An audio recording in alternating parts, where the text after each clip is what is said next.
What's in a journey? At a certain point, you just take the step. Progress. Adapt as fast as possible and then just keep running. Twists. The only thing that really stops you is yourself. Turns. You would think or swim, and I was like, I'm gonna swim.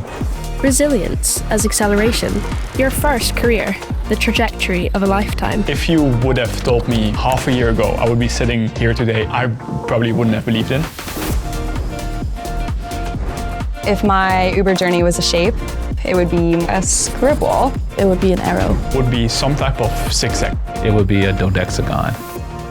Challenges. I've been stretched out of my comfort zone. I feel like I got a lot of imposter syndrome. Uber is your playground. You just need to go out and seize the opportunities that you want to go for. Support. So it's about telling your colleagues when you're struggling, telling them when you're thriving.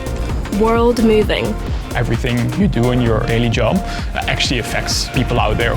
How am I supposed to get to my friend's graduation? Uber. Uber. We'll take you there. What else is next?